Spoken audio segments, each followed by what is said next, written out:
Alors, je me dépose dans le confort de mon foyer, un peu comme si je venais avec toi, avec vous, ensemble, faire un cercle, parce que j'avais un profond souhait de venir te partager mon expérience de méditation au centre Vipassana que j'ai fait au mois de mai et qui a été pour moi une expérience absolument transformatrice, extraordinaire et tellement simple à la fois.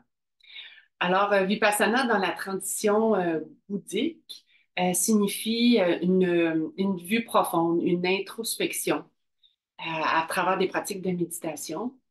Et puis, il y a plusieurs centres dans le monde et on a la chance ici au Québec d'avoir un centre près de Montebello. Alors, cet espace, c'est un lieu qui invite les gens à venir se déposer et à venir apprendre les pratiques de méditation qui sont associées, qui sont de Vipassana, pendant 10 jours, dans le silence, à éviter le contact avec les yeux, à vraiment rentrer dans cette introspection avec soi-même et à aller méditer environ 10 heures par jour. Alors, a priori, on peut faire Oh, c'est pas fait pour moi, ou peut-être que tu en as déjà entendu parler, peut-être que tu es déjà allé. Je serais vraiment curieuse si tu as envie de venir partager ton expérience parce que c'est si riche pour chacun, chacune d'entre nous. Et que tu te dis, mais c'est incroyable, on va aller s'asseoir pendant 10 heures par jour, ça va être difficile, je vais vivre plein d'émotions, ça va me challenger, ça va me déclencher. C'est un peu tout ça. Mais en même temps, ce qui est super fascinant, c'est que le processus se vit petit peu par petit peu. Quand on arrive, on est accueilli, mais ici, il y a une des choses importantes que j'aimerais te dire, c'est que mon expérience, c'est la mienne. Ça ne veut pas dire que ce sera la tienne. Je ne vais pas rentrer dans les détails du programme ou de tout ce qui est offert parce que je veux garder la surprise pour toi ou l'expérimentation que tu vas vivre. Mais je m'en viens surtout parler de ce que ça m'a apporté en tant qu'être humain, de ce que ça m'a apporté en tant que thérapeute et dans comment on peut ensemble s'élever, se supporter dans tous les rites de passage qu'on peut vivre. Parce que peu importe la retraite, le type de retraite, que ce soit une retraite de 2 jours, avec un thème spécifique du yoga, un moment de silence qui va être le temps du dîner, ou qu'on passe 90 heures par semaine à méditer ou 90 heures dans le silence, ça a son pesant d'or, en fait, sa portée peut partir pendant une semaine dans le désert, par exemple, d'autres choses vont se vivre, d'autres choses vont se vivre. Mais là, ce qui m'appelait beaucoup, moi, personnellement, c'était de partir dans ce silence.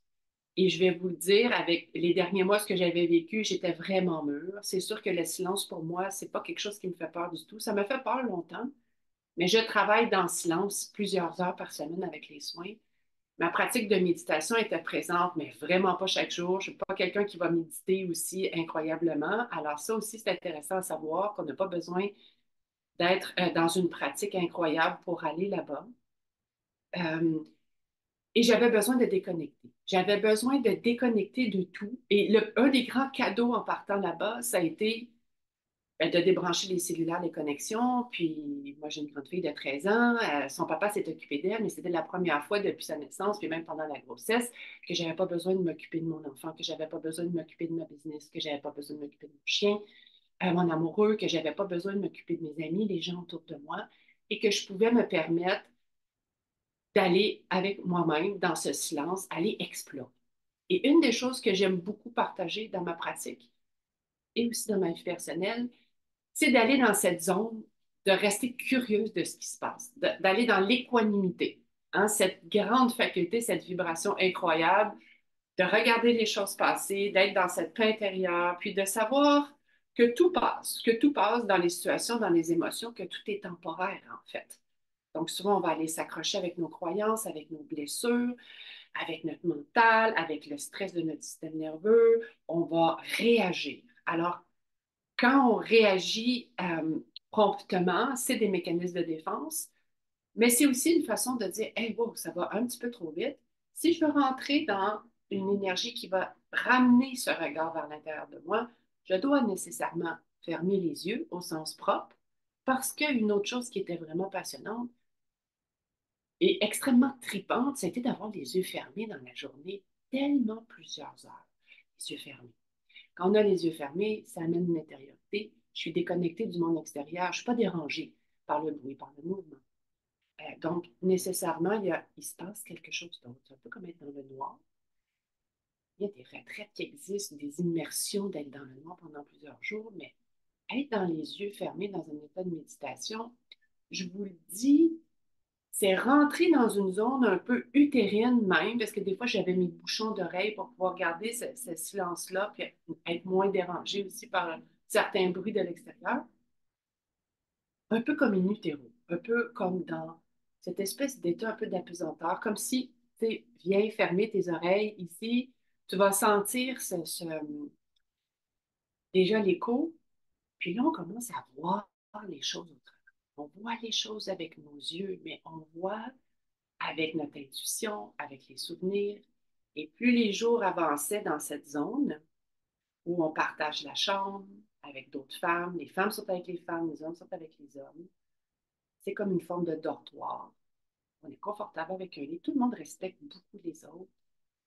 Ça change de notre zone de confort, c'est clair, ça nous amène à lâcher prise, à observer des trucs, puis à, justement dans cette zone euh, de sortie de zone, ben, c'est là qu'on rentre avec soi-même. C'est là qu'on rentre dans une zone de jeu aussi, de dire, ah, je vais aller voir comment je réagis, je vais aller voir comment je vais me sentir, je vais aller voir comment je peux descendre au village. Souvent, je dis ça, tu sais, on ne peut pas chanter des mantras dans notre cabane à longueur de journée, lire nos livres de croissance personnelle, euh, être dans cette spiritualité constante, on est aussi dans le 3D, on est aussi, je dois descendre au village, aller voir les gens, échanger, puis vivre mon dharma. Hein. On est là pour vivre des expériences dans notre incarnation, on est là pour sentir, vibrer, puis notre corps, il est extraordinaire parce qu'à travers lui, c'est lui que j'ai les sensations, des ressentis, et c'est lui qui me permet de dire, oh wow, il se passe des choses. T'sais. Il y a tellement de belles choses à partager. Donc, les premiers jours, on est dans Apana, qui est je respire dans ma zone du nez, de ma bouche. Je suis autour des narines. Je suis ici, puis je me dis, ah, oh, wow, ça va bien, ça va bien.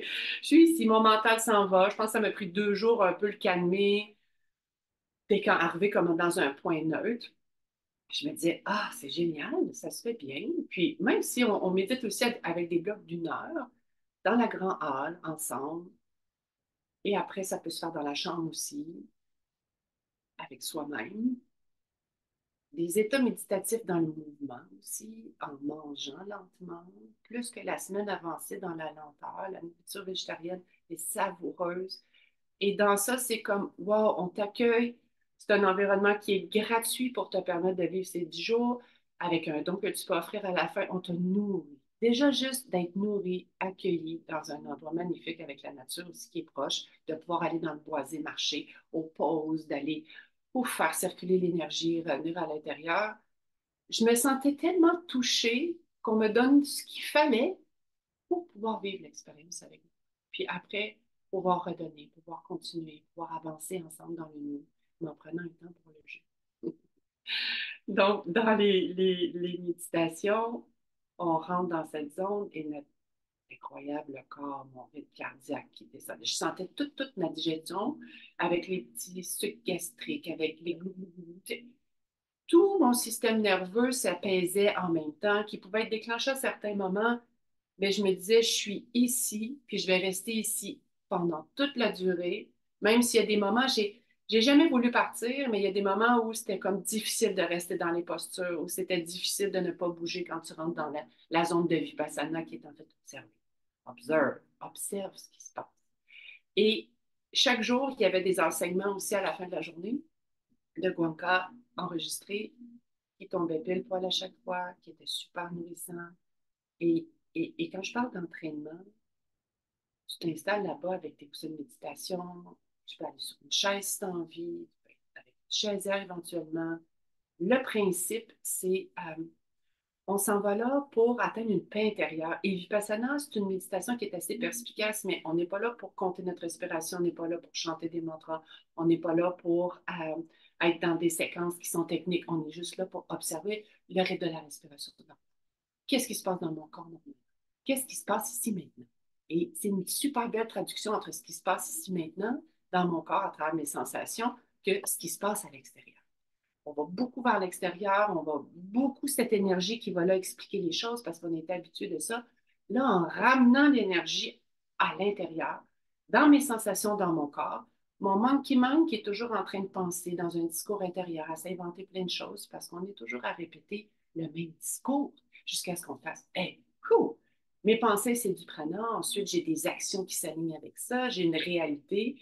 Puis, je vis ma vie comme ça. Donc, si je veux changer de paradigme, si je veux changer les croyances, si je veux changer, si je veux calmer cet état-là intérieur, ben, je dois arrêter de parler, je dois arrêter d'aller vers l'extérieur d'une certaine façon, sens propre et figuré quand je parle d'aller, calmer les rythmes, je dois sortir des photographies, je dois faire une pause, je dois être dans cette sagesse, pania qu'on appelle, de marcher mon chemin dans mon développement personnel, savoir que tout me sert à quelque chose dans la maladie, dans l'adversité, dans les traumas.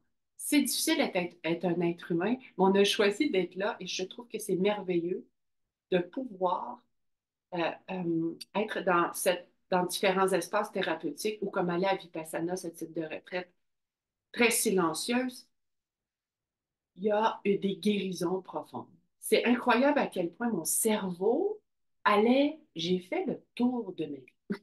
Je suis même allée dans des zones de mon disque dur que j'avais complètement oubliées. Et quand on se promène comme ça, on se ramène aussi dans la respiration, je me ramène dans mes sensations, mais il y a comme un peu du nettoyage, il y a de la filtration, il y a comme l'inconscient se mélange au conscient.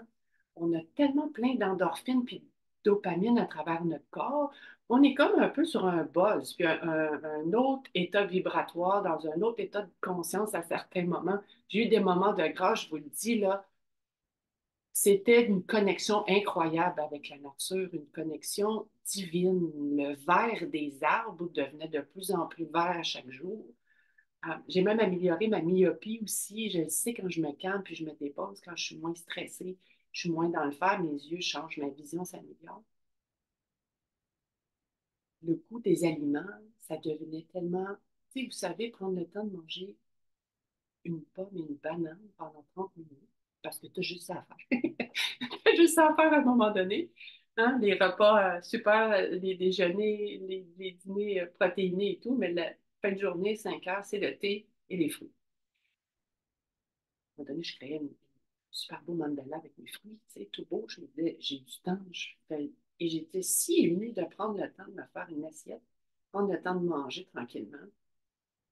Et on devient que nos sens sont tellement aiguisés dans l'ouïe, dans la vue, dans le goûter, dans l'odorat, parce que ne pas s'occuper de tout ce qu'on a à faire, ça arrive jamais. Mais à Vipassana, ça arrive. Ça te permet de complètement t'occuper de toi. Et ça me rappelle, en vous parlant, un moment, je me souviens dans ma chambre de méditation, où on ne peut pas écrire, on ne peut pas lire.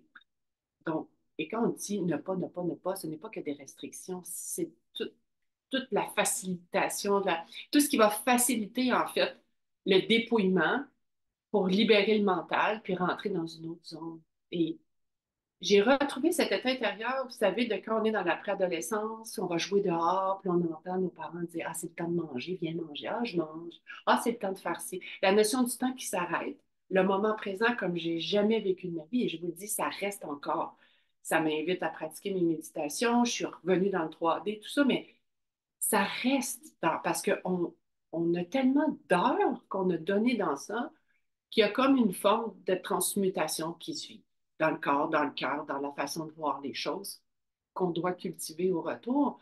Mais c'est comme un entraînement pour aller faire la course, un entraînement pour un art martial, un entraînement plus, même scientifique, peu importe. Dès qu'on met beaucoup de temps à répéter, à recommencer, à recommencer, à recommencer, et à imprégner dans le corps, à nettoyer, ça devient notre propre réalité. Donc, sentir, goûter, et cet état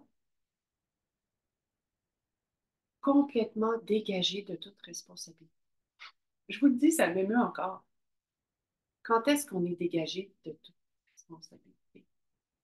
Et là, je réalisais dans ça, oui, je suis déconnectée des gens, je ne suis pas chez moi, etc., mais comment je peux leur ramener cet état? Comment je peux faire des choix de me déconnecter, de me choisir, de faire le self-love, self-care. en Ayurveda, on parlait de sadhana, vraiment créer ma routine spirituelle, mon dinacharya, c'est-à-dire euh, mon activité qui débute dans la matinée, prendre du temps pour moi avant de commencer à faire plein de choses, faire. Et tout ça, c'est s'aider à s'accepter vraiment pleinement pour naviguer dans le ici maintenant. Dans Anicca. Anicca, ça signifie l'impermanence. Tout passe, que ce soit une pensée, une émotion, une action. Vous savez, on peut rester, avoir très peur d'une transition, puis en même temps, on sait que ça passe. Donc, dès que tu cultives cette connexion avec ton corps, parce que la deuxième portion de méditation, c'est je scanne mon corps, je vois comment je me sens, c'est quoi mes sensations, des engourdissements, du froid, du chaud, devant la tête. Alors, tu passes beaucoup de temps à te scanner pour amener ton mental à faire quelque chose. Puis tranquillement, à un moment donné, tu oublies tout ça, puis tu rentres dans une espèce de flot d'équanimité où tu sens plus nécessairement ton corps, où tu es complètement dans le moment présent, hein, dans cette belle forme de méditation. Je suis ici maintenant. Et dans ça, c'est que ça nous permet, cette place de choix, d'être conscient, de sortir de son histoire personnelle, de sortir, de nous amener vraiment dans nos dons, dans notre zone de wow, d'une certaine façon. Et il y a eu des moments après ça, les jours passés, des journées difficiles, journée 3, journée 6, on va se le dire, là, c'est comme qu'est-ce que je fais ici? Parce que l'ego, la personnalité, tout cherche à retrouver les choses. Et puis, même si on ne parle pas, on n'a pas de contact avec les yeux, souvent on se retrouve les mêmes femmes à manger dans un espace. Moi, j'étais souvent en retrait parce que j'aimais ça, voir la vue des arbres et tout. Tu reconnais certains pas, tu reconnais les chaussures, ça, tu reconnais les bas. Si tu regardes souvent par terre, tu entends les sons, les toux, tu sais, les gens qui vont tousser ou euh, et tout ça peut être vraiment dérangeant, mais en même temps, c'est comme, wow, je suis toute seule, mais on est ensemble. Être ensemble dans cette forme de silence-là. Donc, voilà, en gros, cette espèce de voyage qui était plus dans une technique où il y a certaines douleurs physiques, mais en même temps, l'entraînement, je vous le dis, c'est comme rentrer dans l'inconfort d'une situation qui peut m'amener un grand défi.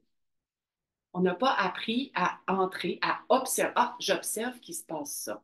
À l'extérieur surtout. Puis là, je ne peux pas réagir pour trouver des solutions. C'est des mécanismes de défense, de survie aussi. Là, c'est comme tu apprends toute la semaine à faire j'observe. J'observe qu'il se passe ça dans les faits. Qu'est-ce qui se passe ici maintenant? Parfait. Qu'est-ce qui se passe dans moi? Est-ce que j'ai une émotion qui monte? Est-ce que j'ai une colère? Est-ce que... Et je ne suis pas là en train de l'analyser, je ne suis pas là en train d'essayer de comprendre les choses au début. Puis c'est souvent ça que j'enseignais dans le coaching, dans le focusing. Est-ce que j'ai une boule de chaleur? Est-ce que j'ai de l'électricité? Est-ce que je sens que c'est comme un corset qui me serre? Est-ce que c'est dans ma gorge? Est-ce que c'est dans mon cœur? Est-ce que c'est dans mon bas de dos? Quelle couleur? Chaud, froid, c'est dense. Bon, bref, on décortique tout ça parce que dans le fond, ce qu'on va sentir à l'intérieur de nous, puis comment on va réagir, c'est pas nous en entier, c'est pas tout nous, c'est une partie de nous. Des fois, l'intensité va être très forte parce que ça parle fort, mais ça passe. Je me souviens plus où j'avais entendu ça, mais une émotion, ça dure 2 minutes, après ça passe. Même la grande joie. Je gagne 1 million de dollars. Waouh, je vais être dans ma joie, mais je ne vais pas être dans ma joie 24 heures. Les 24 heures qui vont suivre, après, je commence à faire waouh, c'est génial. Après, qu'est-ce que je fais avec ça? Puis là, il va s'enclencher tout un processus, mais que notre mental soit à notre service. Dans la pratique de cette technique, ça apporte une compréhension expérientielle. On est dans notre corps, c'est à travers notre corps, de voir la façon dont mon esprit puis mon corps interagissent. Le cadeau. Parce que souvent, on va vouloir se débarrasser de l'inconfort, on va fuir, on va aller dans des formes de dépendance où je vais réagir, où je vais me cacher. C'est correct tout ça. Mais plus on va dans nos sensations, moins l'intensité est forte, moins je me sens happée, moins je suis même ramassée. Parfois, on est ramassé par des situations, puis on se dit ça se répète, je suis dans une forme de victime. Puis c'est sûr qu'on peut le sentir. C'est correct, j'observe que je me sens comme ça, mais réellement, je sais que les choses vont passer. C'est très facile à dire quand c'est difficile. Mais te permettre de vivre un séjour à Vipassana, c'est te permettre un bel entraînement en tant qu'être humain.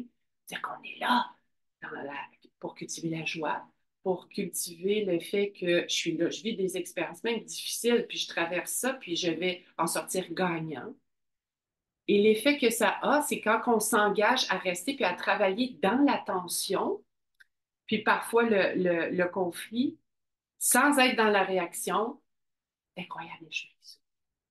J'avais des moments de contraction qui me rappelaient un peu quand j'ai accouché d'Adélie. Tu te dis, oh, tu sais, quand on est dans la poussée, dans l'anneau de feu, puis on se dit, je vais mourir, je ne sais pas ce qui se passe, tu sais, je m'abandonne complètement, les choses passent. Quand j'avais des moments de grâce magnifiques, et puis là, je me dis, ah, wow, je médite 30 minutes sans m'en rendre compte, puis là, oups, ça fait 1 heure, puis après plusieurs jours, le gong part, le gong arrive, les mantras arrivent, puis là, wow, hey, je viens de faire 1 heure, ça a duré 1 minute. Le temps est tellement subjectif. Il y a des journées, c'était plus difficile parce que justement, j'étais en réaction. Puis là, c'était long. Puis là, je les comptais les minutes. Puis je me disais, ça doit faire 2 heures que je suis ici. Puis là, ils font durer les méditations. Puis là,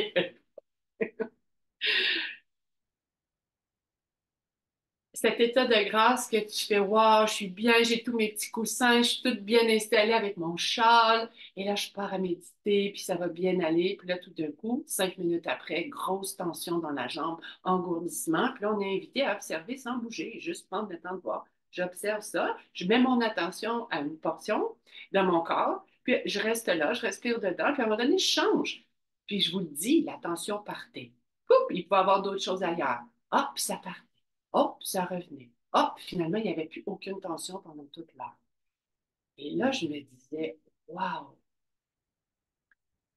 Et après l'état de grâce, souvent, on appelle ça le samkara. Là, une espèce de partie qui a besoin de travailler, de partie un petit peu plus de noirceur qui a besoin d'aller à la lumière, arrivait. Arrivait, puis là, ouf, là, il y avait une vague, mais je me disais, oh, c'est mûr en moi.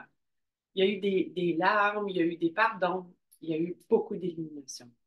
J'ai eu dans une portion de mon séjour une très grande, une belle sortie de corps de voyage astral pour aller à la source. C'était incroyable, je vous le dis. Je n'avais jamais vécu ça.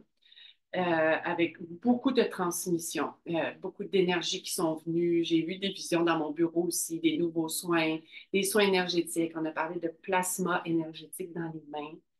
Puis j'essayais de rester en ouverture dans cette forme. J'ouvrais mes dossiers akashiques aussi, dans mon énergie spirituelle d'âme. Et puis, beaucoup de guérison qui s'est passé dans mes reins, dans ma thyroïde. Guérison, on s'entend ici de calibration au niveau des corps énergétiques, parce que le corps physique, des corps énergétiques, le corps astral, on a plein de corps qu'on ne voit pas nécessairement. Tout ça ensemble se conjugue. Et quand ça se traduit dans le corps physique, ça a démarré dans les corps énergétiques, puis ça part.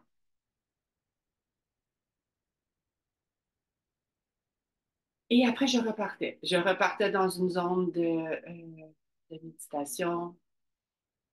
Et il y avait quelque chose qui s'installait de si doux, de si bon, de si profond dans la source. Hein. On enlève des parties d'ego, on enlève des parties de notre personnalité, on continue notre chemin. Et puis, le 9e jour, on va commencer à parler tout doucement. Puis ça, c'était vraiment quelque chose. Hein, au début, tu sais, comme j'avais mal, muscle de la gorge. On parle pas. Tu peux aller parler parce que tu as le professeur qui est là, que tu peux avoir des moments d'échange si tu as besoin. Les assistants, tu sais, tout le monde est là dans un support avec les servants, partout. Tu sais, c'est vraiment toute une communauté qui est là pour te supporter. Tu traces ton chemin toute seule à travers ça. Et qu'est-ce que je voulais dire? Quand on a commencé à parler, de parler, puis là, c'était quand même excitant au début. J'avais envie d'aller me cacher dans ma chambre. Je me disais, c'est trop agressant. On a commencé à entendre parler de toutes les femmes, l'excitation et tout. Puis finalement, tu connectes avec d'autres femmes, puis on parle pendant 2 heures, puis après, il y a comme une autre méditation, on rentre dans le silence, puis hey, tout mon corps vibrait tellement fort, j'avais comme une énergie qui faisait ça comme ça, juste à avoir parlé et être dans la joie. Et là, je me suis dit, wow, il y a eu des moments où j'ai tellement roulé dans mes semaines, ou les projets, ou quand il y a eu des gars d'eau, gérer tellement de choses en même temps, à sentir cette vibration-là, mais là, juste parler à quel point ça demande de l'énergie, puis qu'il y a un besoin de venir nourrir dans ce silence-là, c'était très surprenant. On a ri, on a ri, on a ri. J'ai rencontré des femmes, on a partagé. Moi, j'ai créé un show d'humour dans la forêt quand j'ai marché parce que j'aime beaucoup rire. Puis il y avait tellement de situations loufoques de se retrouver, toute une gang de femmes, à ne pas parler, à ne pas se regarder, mais à faire comme, OK, c'est l'expérience. L'expérience qui entre. Et quand on est dans ce silence et que nos eaux intérieures, que j'aime souvent parler, que ce soit dans les soins, nos fluides, dans notre cycle menstruel, dans notre féminin sacré, se calme. Et quand je regarde dans mon lac, qui devient plus calme par mon mental qui s'apaise, par ma vision qui change, par cette lenteur, ben c'est le beau reflet qui arrive. C'est moins brouillé. C'est plus facile de prendre des décisions, c'est plus facile d'avoir de l'intuition. Je suis moins en mode survie dans mon système nerveux très activé, qui ramène ma vue au sens propre, comme ça, qui ramène un état de survie. Je crée cette expansion et dans l'expansion, tout est possible, tout est possible. Hein? J'ai eu des moments où j'ai fait tellement mon offre de service, où je vais aussi partager un 5 jours de méditation à venir au mois de juin pour qu'on puisse ensemble méditer très simplement, pas dans toutes les techniques de Vipassana, mais juste que tu puisses vivre aussi plusieurs jours consécutifs, ces 30 minutes de silence-là, pour t'apercevoir que, wow, j'ai beaucoup plus d'énergie, je suis moins fatiguée, moins réactive, moins de up and down aussi. Parce qu'on peut parler de nos hormones, on peut parler de nos changements, on peut parler des défis qu'on a. Mais parlons aussi de cette chance unique d'être un être humain sur cette planète et qu'on n'est pas là pour subir les choses et s'écorcher vivre d'une certaine façon. J'exagère dans ça, mais on a tellement appris à faire, faire, faire. Puis dans la contraction, il n'y a rien qui bouge. Donc, je stagne et je reste là. Mais si je commence à aller doucement dans une immobilité, je calme mon lac. Le lac se calme, c'est plus facile de prendre des décisions. Et j'accorde mon corps, mon énergie vitale, ma physiologie, ma physionomie, ma digestion, ensemble, dans un grand tout, et mon pouvoir de manifestation. Mon pouvoir de manifestation qui est dans je suis ici pour que la vie circule en moi. Euh, je suis ici pour partager, créer, euh, dans la joie, dans le ressentir et dans cet état d'équanimité. J'observe, j'observe, j'écoute, je ressens, je nomme. Il y a plein de parallèles à faire avec la CNV, avec le focusing, la communication non violente. Ça, je prends le temps de m'auto-réguler. Je prends le temps de m'observer. Puis, je ne suis pas obligée de prendre des décisions tout de suite. Je ne suis pas obligée de réagir. J'entre dans ces trois belles caractéristiques qui est Panya du chemin de la sagesse. Ah, je les ai écrits ici pour ne pas les oublier. Dukkha, qui est souvent, je vais rentrer dans l'insatisfaction, dans cette zone de contraction, de peur et tout. Il y a Anatta dans l'impersonnalité. J'ai ma personnalité, mais je suis beaucoup plus grande qu'Annick Baillargeon dans mon corps, que toi dans ton corps, toute ton âme, plusieurs vies qui sont là. Et l'impermanence, Anicca. Anicca, Anicca. Et l'impermanence comme ça fait du bien au cœur. Parce que souvent, des fois, peut-être que tu le vis, il y a eu une succession d'événements qui t'ont fatigué, puis on a l'impression que la vie s'acharne sur nous, puis que ça n'a pas de bon sens, puis que c'est vrai qu'il y a des choses qui n'ont pas de bon sens, mais dans ce temps-là, on a aussi besoin de prendre une pause pour se reposer dans notre corps physique, mais tu sais, dans notre corps émotionnel, puis tout doucement laisser se révéler le sens, les cadeaux à travers ça, à travers l'adversité, à travers la mort, à travers le doute, à travers les séparations, à travers plein de choses, en fait. Mais quand on cultive au quotidien cette méditation, cette connexion qui peut aller dans la cohérence cardiaque, dans le yoga, dans la cuisine, dans l'art, toutes les formes de méditation possibles, j'amène ce beau reflet à l'intérieur et je transforme.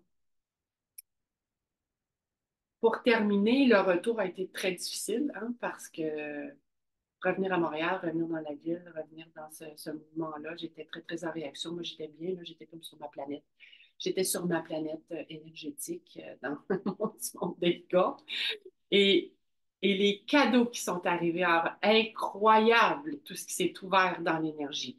Ne serait-ce que pour les formations que j'ai envie de créer, que le voyage avec ma fille, d'aller enseigner au Maroc au mois de novembre, partir dans le désert après dans une retraite d'être dans cette zone de créativité, de partage, au-delà des peurs, de plein de choses. Alors, c'est juste pour vous dire qu'on n'a pas besoin de tout porter, de faire énormément d'actions physiques. Je dois travailler fort, je dois en faire, faire, faire. Non, on a plutôt besoin de moins en faire, plus être, puis rentrer dans notre zone de silence, de paix intérieure pour ressentir relâcher et être dans notre verticalité, dans notre axe, dans ce que j'aime, ce que je veux, ce que j'appelle. Et ça a un impact dans l'énergie et ça vient dans la matière également. Alors voilà mon expérience Vipassana. On a besoin de continuer à nourrir. Hein? On vient sinon dans nos anciens schémas, nos anciens patterns. On doit avoir une rigueur.